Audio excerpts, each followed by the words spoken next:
Los Angeles is in crisis.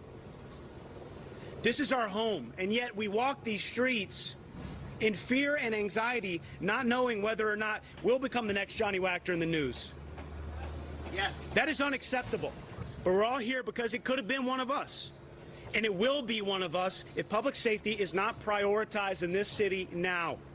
Fans and relatives of the actor, Johnny Wactor, holding a rally at Los Angeles City Hall today, calling for action after the 37-year-old was shot and killed nearly 3 weeks ago. The police say the General Hospital actor was killed by thieves who were stealing the catalytic converter from his car, key part of the exhaust system that can be resold on the black market. No arrests have been made in the case at this point, and all of this comes as California voters now get set to vote on a November ballot measure that could repeal portions of controversial law that's been blamed for a spike in brazen thefts and robberies. Let's bring in Congressman Kevin Kiley. Congressman's a Republican from California, former member of the California State Assembly as well, so knows the state politics very well. Prop 47. So that's, as we say at the bottom of the screen, sort of what we're talking about here. For background, where's it going? Well, Prop 47 has been a total disaster in California. It has led to an epidemic of retail theft. It's created conditions where folks go into a convenience store and they have to get a clerk to open up a lock just to buy body wash or shampoo. It's led to, folks having to walk through open air drug markets or over needles or through homeless encampments just to take their kids to school. And right now, Californians are saying enough is enough. Over 900,000 have signed a petition to roll back the worst provisions of Prop 47 and restore some appropriate consequences. And all indications are that this is going to pass overwhelmingly. However, just this week, we've learned of a truly, brazen, unprecedented scheme on the part of the state's political establishment, politicians in Sacramento, to try to actually undermine this Democrat election. So right now, we're fighting back against that. But we did just receive word that the initiative has qualified for November's ballot. Okay, so it's going to be on the ballot. Give us some context on what you're talking about there. I want to put up an article from Politico that I think might provide some of that, what's going on with the Democrats there. Gavin Newsom, the governor, and other Democrats working, Politico says, to take crime off the California ballot. But you say that's not going to happen? Well, that's exactly what they're trying to do. They're trying to deny Californians a fair vote on the initiative that has been qualified through this democratic signature gathering process.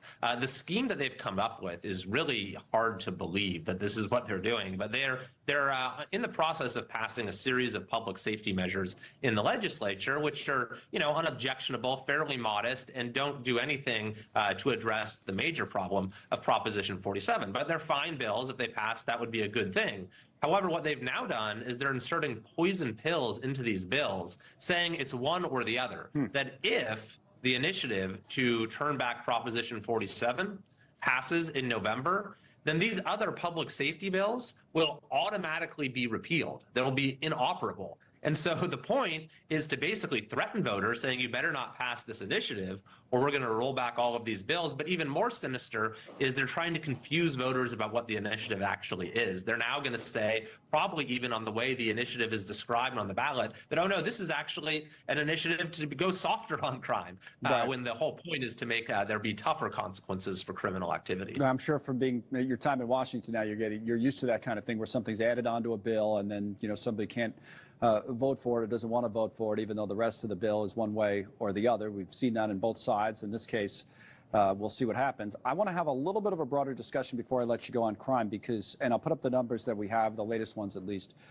from Los Angeles, just as a point of comparison here. I say comparison because on this show yesterday, we talked about some national figures and mentioned a number of big cities where homicides and robberies and armed robberies and all this kind of thing was down. But here you see the numbers still up.